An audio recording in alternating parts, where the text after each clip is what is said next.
नमस्कार,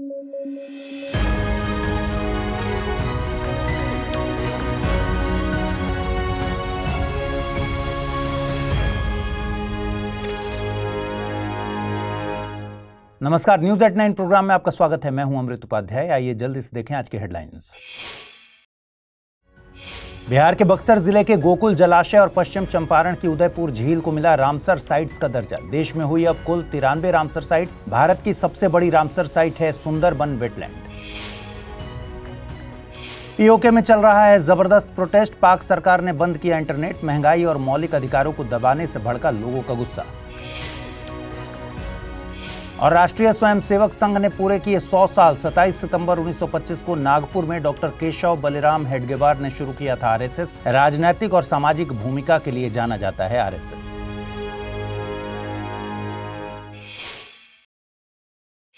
आइए शुरू करें। बिहार के लिए हाल ही में एक बड़ी खुशखबरी आई। बक्सर जिले का गोकुल जलाशय और पश्चिम चंपारण का उदयपुर झील अब रामसर साइट्स बन गए हैं। इसका मतलब है कि इन झीलों को अंतर्राष्ट्रीय स्तर पर खास महत्व मिला है और अब इनके संरक्षण पर और ध्यान दिया जाएगा। गौरतलब है कि गोकुल जलाशय गंगा नदी के किनारे पर बना एक प्राकृतिक ऑक्सबो लेक है। गंगा की बाढ़ आने और घटने से इसका जलस्तर बदलता रहता है। वहीं उदयपुर झील पश्चिमी चंपारण जिले में है और इसे उदयपुर वाइल्ड लाइफ सेंचुरी का जंगल घेरे हुए है। यह भी एक ऑक्सबो लेक है। यहाँ 280 से ज्यादा पौधों की प्रजातियां मिलती हैं और यह झील करीब 35 प्रवासी पक्षियों का सर्दियों में ठिकाना है। इनमें संकटग्रस्त पक्षी कॉमन पॉकर्ड भी शामिल है। लेकिन यहाँ समस्या ये है कि अवैध मछली पकड़ने और रासायनिक खादों के जरिए की जाने वाली खेती से झील को नुकसान पहुंच रहा है। आपको बता दें कि ऑक्सबो लेक ऐसी झील होती है जो नदी के मोड़ के बाहर बनती है। यानी जब नदी अपने रास्ते में घुमाव या मिएंडर करती है तो कभी कभी उसका एक हिस्सा कटकर अलग हो जाता है और पानी उसमें जमा हो जाता है। इसे आसान भाषा में कहें तो यह नदी का टूटा हुआ मोड़ या अलग झील होती है। रामसर टैग मिलने के बाद अब इन दोनों झीलों को सुरक्षित रखने और संभालने पर खास ध्यान दिया जाएगा। चलिए रामसर कन्वेंशन की भी बात कर लेते हैं। देखिए, रामसर कन्वेंशन की शुरुआत 1971 में ईरान के शहर रामसर में हुई थी और 1975 से ये लागू हुई। ये दुनिया की पहली अंतर्राष्ट्रीय संधि है जो खास तौर पर किसी एक पारिस्थितिकी तंत्र यानी वेटलैंड के संरक्षण पर केंद्रित है। आज की तारीख में रामसर कन्वेंशन के 172 सदस्य देश हैं और दुनिया भर में 2500 से अधिक रामसर साइट्स सूचीबद्ध हो चुकी हैं, जिनका कुल क्षेत्रफल लगभग 25 लाख स्क्वायर किलोमीटर है। भारत ने इस संधि पर 1982 में हस्ताक्षर किए थे। खास बात यह है कि भारत एशिया में सबसे ज्यादा रामसर साइट्स वाले देशों में गिना जाता है। अब भारत में कुल 93 रामसर साइट्स हो गई हैं। ध्यान दीजिए कि भारत की पहली 2 झीलों को रामसर साइट्स का दर्जा 1981 में मिला था। यह है चिल्का झील ओडिशा की और केवलादेव झील राजस्थान की। वहीं भारत की सबसे बड़ी रामसर साइट सुंदरबन वेटलैंड है, जबकि सबसे छोटी साइट रेणुका वेटलैंड है। सबसे ज्यादा रामसर साइट्स वाला राज्य है तमिलनाडु। यहां 16 साइट्स को रामसर साइट्स का दर्जा मिला है। दोस्तों, भारत में अपराध की तस्वीर हर साल नेशनल क्राइम रिकॉर्ड्स ब्यूरो यानी एनसीआरबी अपनी क्राइम इन इंडिया रिपोर्ट से सामने लाता है। इस बार का डेटा भी चौंकाने वाला है। आइए विस्तार से बात करते हैं। 2023 में भारत में 27,721 हत्याओं को दर्ज किया गया, जो 2022 की तुलना में 2.8% कम है। लेकिन इसके विपरीत साइबर क्राइम में 31.2% की जबरदस्त बढ़त दर्ज की गई है और कुल 86,420 मामले सामने आए। रिपोर्ट बताती है कि कुल अपराध दर भी बढ़ी है। 2022 में 422.2 प्रति लाख से यह 2023 में 448.3 पर पहुंच गई।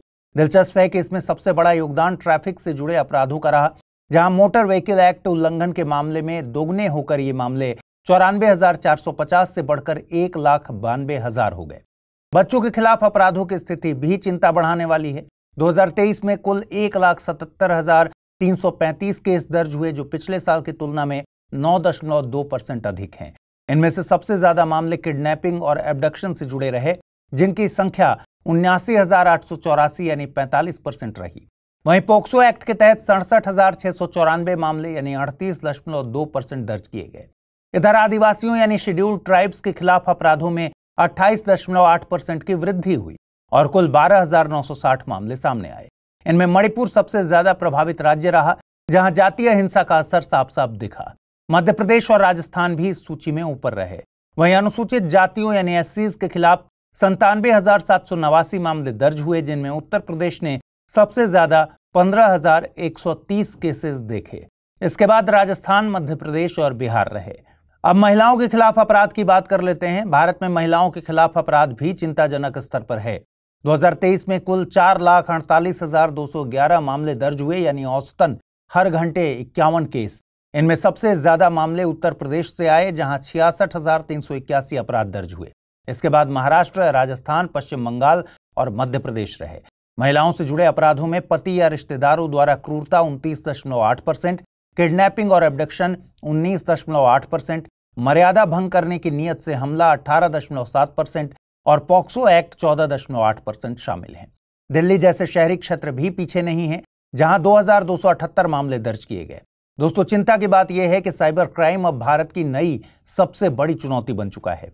2023 में 86,420 मामले दर्ज हुए, जो 2022 के 65,893 से लगभग 20,000 ज्यादा है। इनमें सबसे ज्यादा मामला ऑनलाइन फ्रॉड, ठगी, ब्लैकमेल और यौन शोषण से जुड़े थे। दिलचस्प यह है कि 2018 में ऐसे मामले सिर्फ 27,248 थे और 5 साल में इनकी संख्या 3 गुना से ज्यादा हो गई है। आपको बता दें कि कर्नाटक, तेलंगाना और उत्तर प्रदेश साइबर अपराध के सबसे बड़े हॉटस्पॉट रहे। बड़ी तस्वीर यही बताती है कि भारत में अपराध की प्रकृति बदल रही है। परंपरागत अपराध जैसे हत्या घट रहे हैं, लेकिन साइबर फ्रॉड और डिजिटल अपराध नई चुनौती बनते जा रहे हैं। बच्चों और महिलाओं के खिलाफ अपराध लगातार चिंता पैदा कर रहे हैं। वहीं राज्यों की भौगोलिक, राजनीतिक और सामाजिक परिस्थितियां अपराध के पैटर्न पर सीधा असर डाल रही हैं। मणिपुर इसका ताजा उदाहरण है। अब सवाल है कि एनसीआरबी ये डेटा जुटाता कैसे है। आपको बता दें कि एनसीआरबी की स्थापना 1986 में हुई थी और यह गृह मंत्रालय के अधीन काम करता है। राज्यों और केंद्र शासित प्रदेशों की पुलिस अपने अपने स्तर से सालाना अपराध डेटा भेजती हैं। थाने से लेकर जिला और फिर राज्य स्तर तक ये जानकारी वेरीफाई होती है और अंत में एनसीआरबी इसे संकलित करता है। हालांकि एनसीआरबी खुद मानता है कि इसकी रिपोर्ट में कुछ सीमाएं हैं। ध्यान दीजिएगा कि प्रिंसिपल ऑफेंस रूल की वजह से कई अपराध कम दर्ज होते हैं। उदाहरण के लिए, अगर किसी केस में हत्या और रेप दोनों हुए हैं तो इसे सिर्फ हत्या में गिना जाएगा, यानी रेप का केस आंकड़ों में दिखेगा ही नहीं। लेकिन यहां एक अहम बात समझनी होगी कि एनसीआरबी रिपोर्ट सिर्फ रिपोर्टेड क्राइम दिखाती है, एक्चुअल क्राइम को नहीं। यानी जो दर्ज नहीं हुआ वो आंकड़ों में नहीं है। कई बार मामलों की बढ़ोतरी इसलिए भी दिखती है क्योंकि लोग रिपोर्टिंग ज्यादा करते हैं।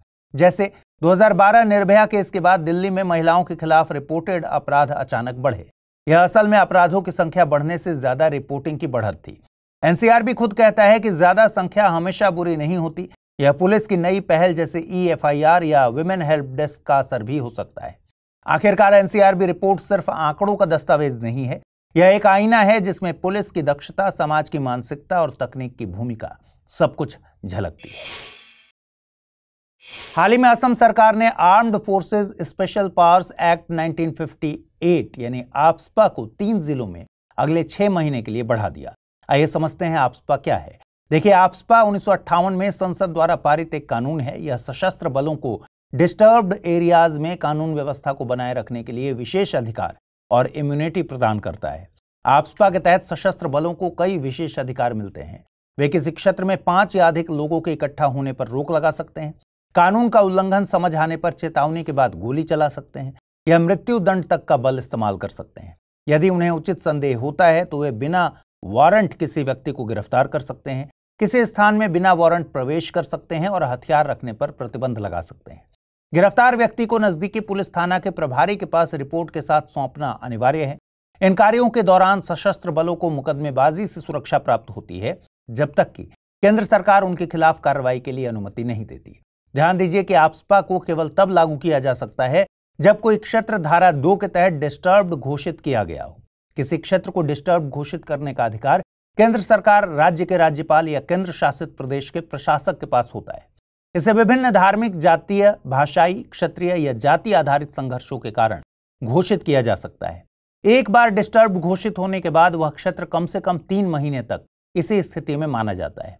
इसके नियम the disturbed areas special courts act 1976 में उल्लेखित हैं। वर्तमान में आफ्स्पा असम, मणिपुर, नागालैंड, अरुणाचल प्रदेश और जम्मू कश्मीर केंद्र शासित प्रदेश में लागू है। इसका क्षेत्र और अवधि इस इलाके की सुरक्षा स्थिति के अनुसार अलग अलग हो सकती है।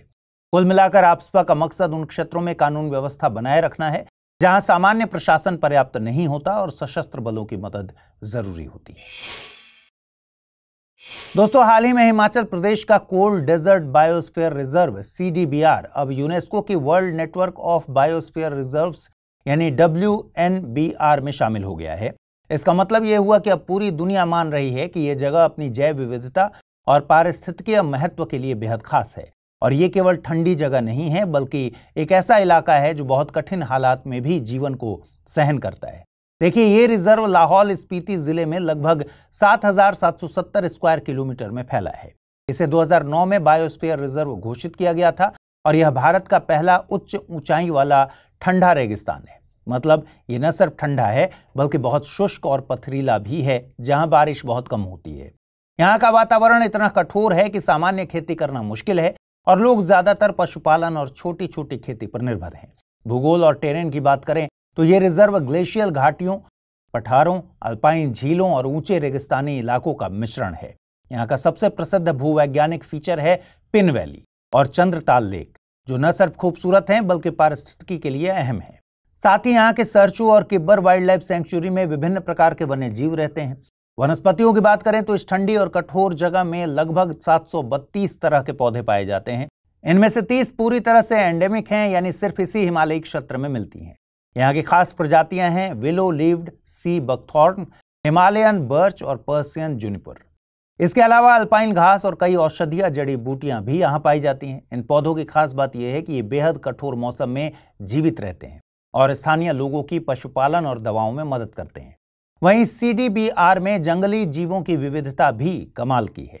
यहाँ रहते हैं हिमालयन इबेक्स, जो कि हिमालय की पर्वतीय बकरियां हैं, ब्लू शीप, हिमालयन वुल्फ, तेंदुआ, और पक्षियों में हिमालयन स्नोकॉक और गोल्डन ईगल शामिल है।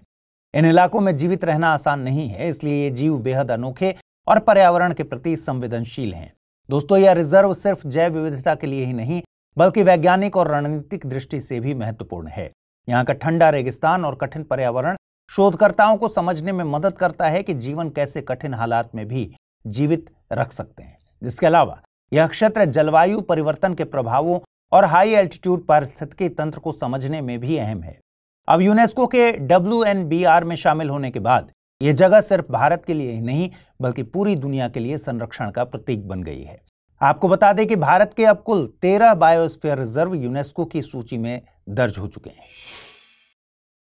यूपीएससी की तैयारी का हर दिन कीमती होता है और हर कल की राह आज से ही बनती है। तो क्या आपने प्रतिज्ञा ली है अपने IAS सपने को साकार करने की?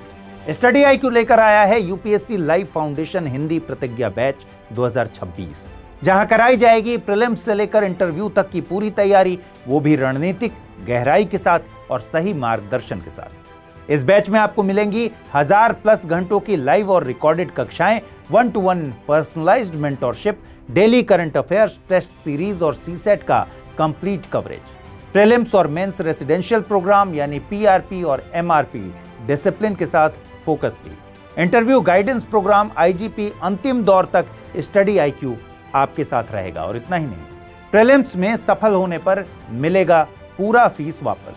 टॉप स्कोरर को मिलेगा 11,000 रुपए का नगद पुरस्कार।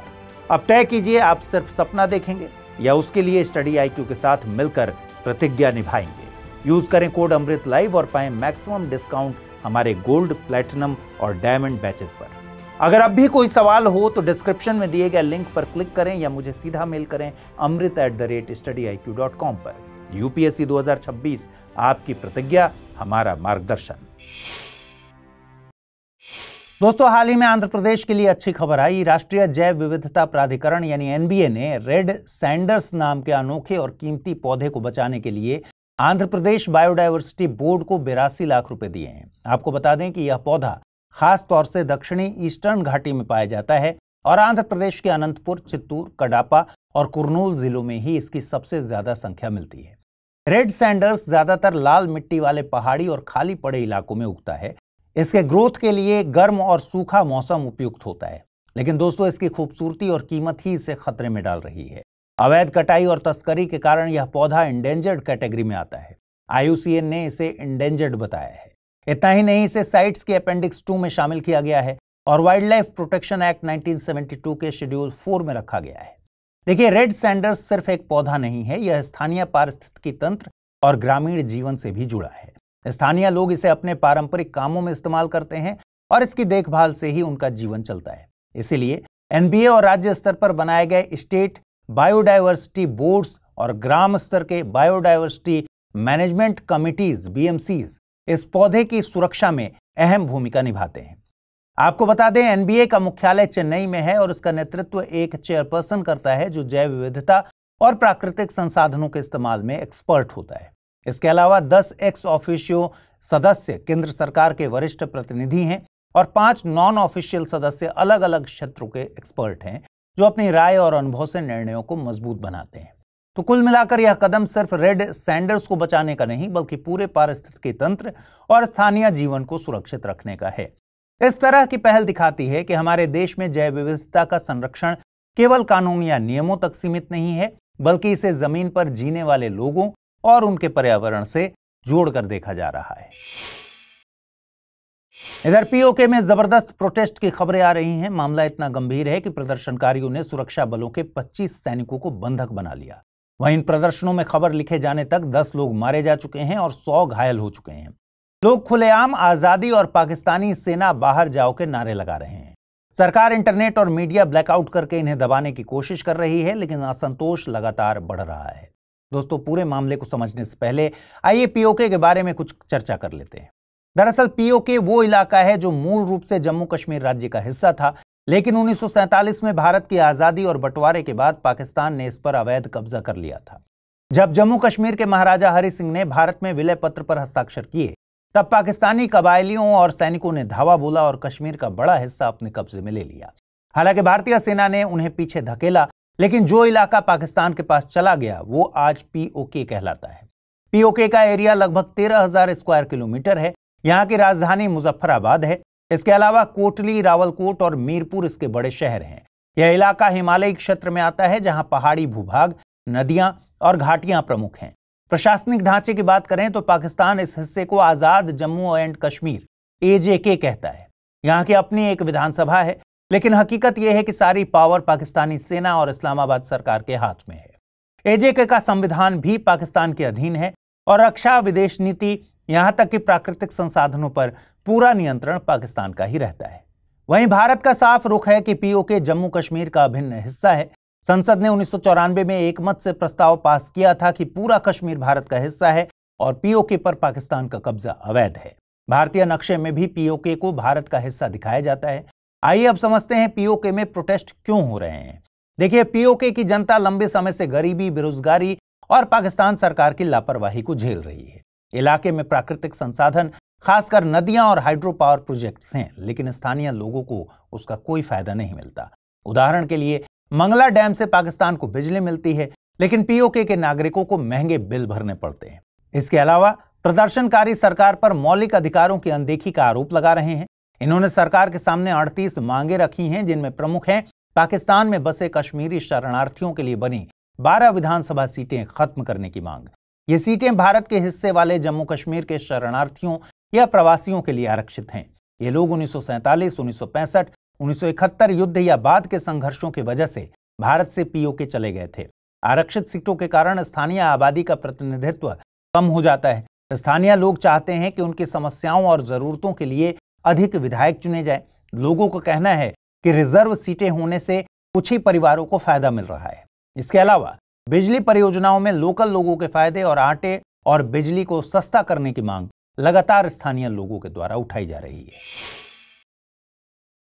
हाल ही में राष्ट्रीय स्वयंसेवक संघ यानी आरएसएस ने 100 साल पूरे कर लिए। इसे 27 सितंबर 1925 को नागपुर में डॉक्टर केशव बलिराम हेडगेवार ने शुरू किया था। आजादी के बाद आरएसएस जल्दी ही एक मजबूत संगठन बन गया, लेकिन 1948 में महात्मा गांधी की हत्या के बाद इसे काफी संकट का सामना करना पड़ा। हत्या करने वाला नाथूराम गोडसे पहले आरएसएस से जुड़ा था। हालांकि उस समय आरएसएस का सीधा कोई हाथ साबित नहीं हुआ। बावजूद इसके सरकार ने संघ पर प्रतिबंध लगा दिया और इसकी छवि को नुकसान पहुंचा। बाद में 1949 में यह प्रतिबंध हटा लिया गया, जब आरएसएस ने संविधान के प्रति अपनी निष्ठा दिखाई और अपना आंतरिक संविधान तैयार किया। इस घटना ने आरएसएस को यह सिखाया कि अगर इसे भारत के लोकतांत्रिक ढांचे में बने रहना है तो अपनी भूमिका साफ करनी होगी। इसके बाद संघ का राजनीतिक असर भी दिखने लगा। 1951 में श्यामा प्रसाद मुखर्जी ने भारतीय जनसंघ बनाई, जो बाद में 1980 में भाजपा के रूप में उभरी। हालांकि आरएसएस खुद राजनीति में सीधे नहीं आता, लेकिन बीजेपी और जनसंघ को संगठन और विचार का आधार आरएसएस से ही मिला। आपातकाल जो कि 1975 से 77 के दौरान था, आरएसएस पर फिर प्रतिबंध लगा, लेकिन इसके स्वयंसेवक विपक्षी आंदोलनों में सक्रिय रहे। समय के साथ आरएसएस ने सिर्फ राजनीतिक प्रभाव नहीं बढ़ाया, बल्कि अपने सामाजिक काम को भी आगे बढ़ाया। आरएसएस से जुड़े कई संगठन हैं जिन्हें संगठन परिवार कहते हैं। इनमें शिक्षा के लिए विद्या भारती, मजदूरों के लिए भारतीय मजदूर संघ, धर्म और संस्कृति के लिए विश्व हिंदू परिषद, समाज सेवा के लिए सेवा भारती और छात्र संगठन के लिए अखिल भारतीय विद्यार्थी परिषद शामिल है। इन संस्थाओं ने शिक्षा, समाज सेवा और संस्कृति के क्षेत्र में आरएसएस के विचार फैलाए, लेकिन आरएसएस हमेशा विवादों से जुड़ा रहा। खासकर इसकी आजादी की लड़ाई में भूमिका पर काफी विवाद है। स्वतंत्रता संग्राम के समय आरएसएस का तरीका मुख्य धारा से अलग था। इसका मानना था कि पहले समाज को संगठित और अनुशासित बनाना जरूरी है। इसलिए आरएसएस के स्वयंसेवक सीधे राजनीतिक आंदोलनों में शामिल नहीं हुए। हेडगेवार खुद 1920 के असहयोग आंदोलन और 1930 के नमक सत्याग्रह में जेल गए थे, लेकिन ये उनका व्यक्तिगत योगदान था, संगठन का नहीं। 1942 के भारत छोड़ो आंदोलन के समय भी आरएसएस ने अपने स्वयंसेवकों को हिंसक या विद्रोही गतिविधियों से दूर रहने का निर्देश दिया। इस वजह से आरएसएस का नाम स्वतंत्रता संग्राम की बड़ी घटनाओं में ज्यादा नहीं आता। आलोचक कहते हैं कि आरएसएस ने अंग्रेजों के खिलाफ सीधी लड़ाई नहीं लड़ी, जबकि समर्थक कहते हैं कि आरएसएस ने अप्रत्यक्ष रूप से योगदान दिया। इसने स्वयंसेवकों को अनुशासन, त्याग और संगठन की क्षमता सिखाई, जो भविष्य में राष्ट्र निर्माण में काम आया। हाल ही में अयोध्या में 1500 स्क्वायर यार्ड की जमीन को लेकर जो विवाद था, उसका फैसला किया गया है। खास बात यह है कि यह फैसला प्रीपोंडरेंस ऑफ प्रोबेबिलिटी यानी सबसे अधिक संभाव्यता के आधार पर किया गया है। आइए इसे समझते हैं। सबसे पहली बात, प्रीपोंडरेंस ऑफ प्रोबेबिलिटी सिविल मामलों में इस्तेमाल होने वाला एक मानक है। इसका मतलब ये नहीं कि सब कुछ 100% निश्चित होना चाहिए, बल्कि अदालत ये देखती है कि किसी एक पक्ष का दावा दूसरे पक्ष की तुलना में ज्यादा संभाव्य या अधिक सच लग रहा है। यानी अदालत तय करती है कि दोनों विरोधी दावों में से कौन सा अधिक संभव है। उदाहरण के तौर पर अगर कोई कॉन्ट्रैक्ट टूटने का मामला है तो अदालत ये नहीं कहती कि उल्लंघन बिल्कुल पक्का हुआ है, बल्कि ये देखती है कि सबूतों और परिस्थितियों के आधार पर उल्लंघन होने की ज्यादा संभावना है या उल्लंघन न होने की ज्यादा संभावना है। लेकिन ध्यान दीजिए कि क्रिमिनल मामलों में दूसरा मानक होता है। यह कहलाता है बियॉन्ड रीजनेबल डाउट, यानी आपराधिक मामलों में आरोपी की गलती साबित करने के लिए सबूत इतने मजबूत होने चाहिए कि कोई भी संदेह न बचे, जबकि सिविल मामलों में मानक इतना कठोर नहीं है। सिविल मामलों में बस ये देखा जाता है कि किस पक्ष की कहानी और सबूत सबसे अधिक भरोसेमंद और संभावित हैं। आपको यह भी बता दें कि भारत में इसे नारायण गणेश दास्ताने बनाम सुचेता नारायण दास्ताने 1975 के केस में स्पष्ट किया गया। कोर्ट ने कहा कि भारतीय सबूत अधिनियम की धारा 3 के तहत कोई तथ्य तब साबित माना जाएगा जब सबूतों से उसकी सबसे अधिक संभाव्यता यानी प्रीपोंडरेंस ऑफ प्रोबेबिलिटी दिखाई दे। अयोध्या केस में अदालत ने यही तरीका अपनाया। कोर्ट ने दोनों पक्षों के दावे और उनके पास मौजूद सबूतों को देखकर तय किया कि किसकी दावेदारी और कब्जा ज्यादा संभाव्य है और उसी आधार पर फैसला दिया गया। हाल ही में भारत को फिर से अंतर्राष्ट्रीय नागरिक उड्डयन संगठन यानी ICAO की काउंसिल में चुना गया है। यह भारत के लिए बड़ी उपलब्धि है, क्योंकि इससे साफ होता है कि दुनिया भारत को एविएशन के क्षेत्र में भरोसेमंद और अहम मानती है। भारत को इस बार पार्ट 2 सीट मिली है, जिसका मतलब है कि अंतर्राष्ट्रीय विमानन नियमों और सुरक्षा से जुड़े फैसलों में भारत की भागीदारी बनी रहेगी। ICAO की शुरुआत 1944 में शिकागो कन्वेंशन नाम की अंतर्राष्ट्रीय संधि से हुई थी। यह संयुक्त राष्ट्र की एक खास एजेंसी है जिसका काम दुनिया भर में हवाई यात्रा को सुरक्षित, तेज और शांति के लिए इस्तेमाल होने वाला बनाना है। आज इसके 193 सदस्य देश हैं और इसका मुख्यालय मॉन्ट्रियल, कनाडा में है। ICAO के 2 बड़े पार्ट हैं। पहला है असेंबली, जिनमें हर 3 साल में सभी 193 देश शामिल होते हैं। दूसरा है काउंसिल, जिसमें 36 सदस्य चुने जाते हैं और यही संगठन फैसले लेता है। भारत का इसमें दोबारा चुना जाना बताता है कि दुनिया भारत की राय और भूमिका को महत्व देती है। ICAO का काम सिर्फ विमान उड़ाने के नियम बनाने तक सीमित नहीं है। यह संगठन हवाई यात्रा को और ज्यादा सुरक्षित, पर्यावरण के लिए बेहतर और लोगों के लिए आसान बनाने की कोशिश करता है। यह देशों के बीच सहयोग बढ़ाता है, नए समझौते बनाता है और हवाई बाजारों को और खुला करने पर काम करता है। साथ ही यह ऐसे कानूनी नियम तय करता है ताकि हवाई यात्रा तेजी से बढ़े, लेकिन सुरक्षा से कोई समझौता ना हो। भारत के लिए यह उपलब्धि खास है, क्योंकि आज भारत दुनिया का तीसरा सबसे बड़ा घरेलू विमानन बाजार है और आने वाले सालों में इसके और बढ़ने की उम्मीद है।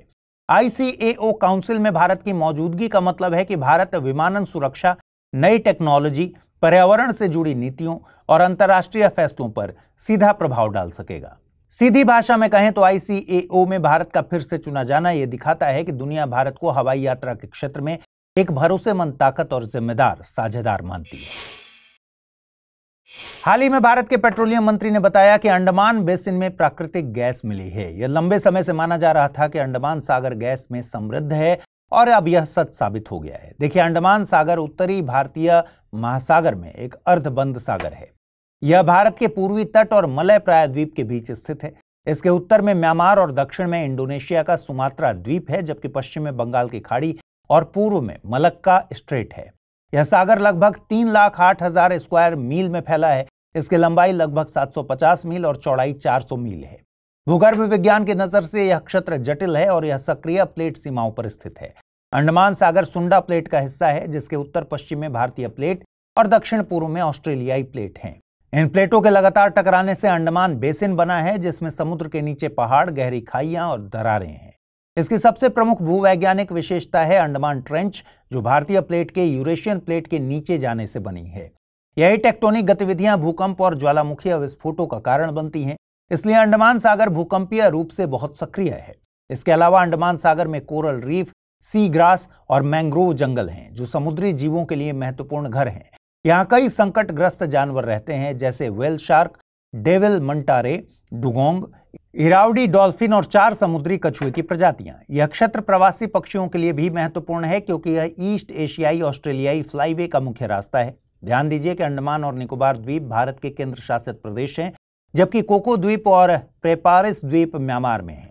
इस सागर का मौसम उष्ण कटिबंधीय है, जिसमें 2 मुख्य मौसम होते हैं, मई से सितंबर तक दक्षिण पश्चिम मानसून और नवंबर से फरवरी के बीच उत्तर पूर्व मानसून। कुल मिलाकर अंडमान सागर न केवल प्राकृतिक संसाधनों से समृद्ध है, बल्कि इसकी समुद्री जीव विविधता और भूवैज्ञानिक गतिविधियों के कारण यह क्षेत्र रणनीतिक और वैज्ञानिक रूप से भी महत्वपूर्ण है। भारत ने हाल ही में अपने वाहनों के ईंधन और प्रदूषण नियमों में बड़ा बदलाव करने की योजना बनाई है। योजना के तहत corporate average fuel efficiency CAFE norms के तीसरे संस्करण का ड्राफ्ट पेश किया गया। गौरतलब है कि CAFE नॉर्म्स सरकार द्वारा तय किए गए मानक हैं, जिनके अनुसार ऑटो कंपनियों को अपनी पूरी कार या बस की फ्लीट की औसत ईंधन खपत एक तय लक्ष्य तक बनाए रखना होता है। सोचिए कि आपकी कार हर 100 किलोमीटर में 10 लीटर पेट्रोल खर्च करती है। अगर सरकार के नए CAFE नॉर्म्स के अनुसार आपकी कार को 12 किलोमीटर प्रति लीटर औसत देना है, तो कार निर्माता को या तो अपनी कार की इंजन टेक्नोलॉजी को सुधारना होगा या फिर हल्की और ज्यादा ईंधन कुशल कारें बनानी होंगी। यही नियम सभी कार और बसों की फ्लीट पर लागू होगा। आपको बता दें कि भारत में ये नियम ब्यूरो ऑफ एनर्जी एफिशिएंसी यानी BEE ने 2017 में शुरू किए थे और इनका मकसद पैसेंजर वाहनों की ईंधन खपत और CO2 उत्सर्जन को नियंत्रित करना है। ये नियम 2 चरणों में लागू किए गए हैं। पहला चरण 2017-18 से और दूसरा 2022-23 से लागू किया गया। ध्यान रखिए कि CAFE norms petrol, diesel, LPG, CNG, hybrid और इलेक्ट्रिक वाहनों पर लागू होते हैं। इन नियमों का उद्देश्य साफ है। इससे भारत की तेल पर निर्भरता कम होगी, हवा की गंदगी घटेगी और EVs, CNG कारें और हाइब्रिड वाहन जैसे क्लीन वाहनों को बढ़ावा मिलेगा। चलिए अब ब्यूरो ऑफ एनर्जी एफिशिएंसी की बात करते हैं। देखिए, bureau of energy efficiency BEE की स्थापना 2002 में एनर्जी कंजर्वेशन एक्ट 2001 के तहत हुई थी। BEE का मुख्य उद्देश्य है भारतीय अर्थव्यवस्था में ऊर्जा की खपत को कम करना। BEE विभिन्न संगठनों और एजेंसियों के साथ काम करता है, उपलब्ध संसाधनों का उपयोग करता है और ऊर्जा बचत के नियमों के कार्यान्वयन में मदद करता है। दोस्तों, केंद्र सरकार ने PM E-ड्राइव स्कीम के तहत देश भर में 72,300 पब्लिक EV चार्जिंग स्टेशन लगाने की योजना बनाई है। इसके लिए कुल 2,000 करोड़ रुपए का बजट रखा गया है। आपको बता दें कि यह स्कीम अक्टूबर 2024 में शुरू हुई, 31 मार्च 2026 तक यह चलेगी। इसका मुख्य उद्देश्य इलेक्ट्रिक वाहनों को तेजी से अपनाना और चार्जिंग नेटवर्क बनाना है। इस योजना से इलेक्ट्रिक बस, E2 व्हीलर और E3 व्हीलर और अन्य इलेक्ट्रिक वाहन खरीदने पर इंसेंटिव मिलेगा। इसके अलावा चार्जिंग स्टेशन बनाने और टेस्टिंग सुविधाएं अपग्रेड करने के लिए भी फंडिंग दी जाएगी। दूसरी तरफ राज्यों को प्रोत्साहित किया गया है कि वे रोड टैक्स में छूट, टोल और पार्किंग शुल्क में कमी और परमिट छूट जैसी सुविधाएं दें। स्कीम की निगरानी project implementation and sanctioning committee PISC करेगी। PISC योजना की प्रगति को देखेगी और जरूरत पड़ने पर इंसेंटिव या नियम बदल सकेगी। इंसेंटिव पाने के लिए वाहन CMVR के तहत रजिस्टर्ड होना चाहिए और एडवांस बैटरी टेक्नोलॉजी से लैस होना चाहिए। खास बात यह है कि Bharat heavy electricals limited BHEL charging infrastructure के लिए जिम्मेदार है। यह ईवी सुपर ऐप बनाएगा जिसमें चार्जर की उपलब्धता, स्लॉट बुकिंग और पेमेंट जैसी सुविधाएं होंगी। कुल मिलाकर PM E-ड्राइव स्कीम देश में ईवी अपनाने की रफ्तार को बढ़ाएगी। यह वायु प्रदूषण घटाने और देश का ईवी इकोसिस्टम मजबूत करने में मदद करेगी। यूपीएससी की तैयारी का हर दिन कीमती होता है और हर कल की राह आज से ही बनती है। तो क्या आपने प्रतिज्ञा ली है अपने IAS सपने को साकार करने की?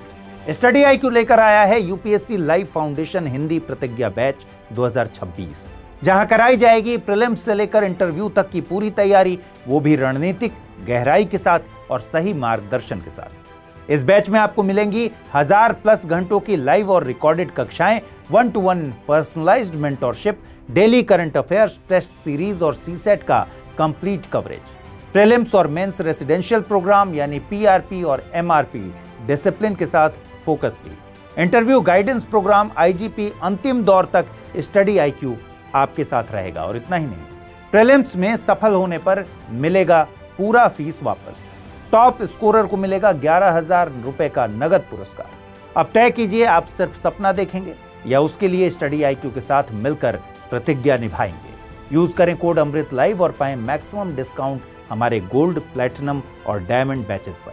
अगर अब भी कोई सवाल हो तो डिस्क्रिप्शन में दिए गए लिंक पर क्लिक करें या मुझे सीधा मेल करें amrit@studiiq.com पर। यूपीएससी 2026, आपकी प्रतिज्ञा, हमारा मार्गदर्शन। आइए अब जल्दी से देखें आज के बुलेटिन पर आधारित सवाल। पहला प्रश्न है, निम्नलिखित कथनों पर विचार कीजिए। बक्सर का गोकुल जलाशय और पश्चिम चंपारण का उदयपुर झील रामसर साइट्स घोषित किए जाने के बाद इनके संरक्षण पर विशेष ध्यान दिया जाएगा। गोकुल जलाशय और उदयपुर झील दोनों ऑक्सबो लेक्स हैं और इनमें संकटग्रस्त पक्षियों का आवास है। कौन सा कथन सही है और क्या स्टेटमेंट 2 स्टेटमेंट 1 का सही कारण है? केवल स्टेटमेंट 1 सही है, केवल कथन 2 सही है, दोनों सही हैं और कथन 2 कथन 1 का सही कारण है। दोनों सही है लेकिन कथन 2 कथन 1 का सही कारण नहीं है। एनसीआरबी की रिपोर्ट के बारे में निम्नलिखित में से कौन सा कथन सही है? एनसीआरबी रिपोर्ट में सभी वास्तविक अपराध शामिल होते हैं। एनसीआरबी रिपोर्ट सिर्फ रिपोर्टेड क्राइम दिखाती है, एक्चुअल क्राइम को नहीं। प्रिंसिपल ऑफेंस रूल के कारण रिपोर्ट में कोई भी अपराध कम दर्ज नहीं होता। एनसीआरबी रिपोर्ट केवल महिलाओं के खिलाफ अपराधों का विश्लेषण करती है। अगला प्रश्न है, armed forces special powers act 1958 यानी AFSPA के तहत डिस्टर्ब्ड एरियाज में सशस्त्र बलों को कौन कौन से अधिकार प्राप्त होते हैं? केवल लोगों को इकट्ठा होने से रोकना और हथियार रखने पर प्रतिबंध लगाना, बिना वारंट गिरफ्तारी स्थान में प्रवेश, बल का उपयोग और मुकदमेबाजी से सुरक्षा, केवल मृत्यु दंड तक का बल इस्तेमाल करने का अधिकार, या फिर केवल पुलिस के आदेश के बिना गिरफ्तारी करना।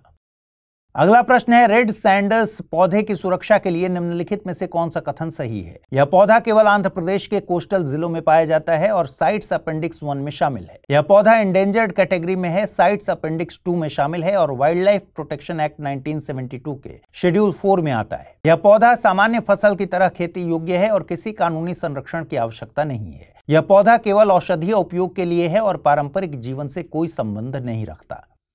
अगला प्रश्न है, भारत के ICAO यानी इंटरनेशनल सिविल एविएशन ऑर्गेनाइजेशन में दोबारा चुने जाने के संबंध में निम्नलिखित कथनों पर विचार करें। कथन 1, भारत को ICAO में पार्ट 2 सीट मिली है जिससे अंतर्राष्ट्रीय विमानन नियमों और सुरक्षा में भारत की भागीदारी बनी रहती है। कथन 2, ICAO का मुख्यालय मॉन्ट्रियल कनाडा में है और यह संयुक्त राष्ट्र की एजेंसी है। कथन 3, ICAO का चुनाव हर देश में 3 साल में असेंबली के जरिए होता है और काउंसिल में 36 सदस्य निर्णय लेते हैं। इनमें कौन सा या कौन से कथन सही है या है? केवल कथन 1 और 2, केवल कथन 2 और 3, केवल कथन 1 और 3 या फिर सभी?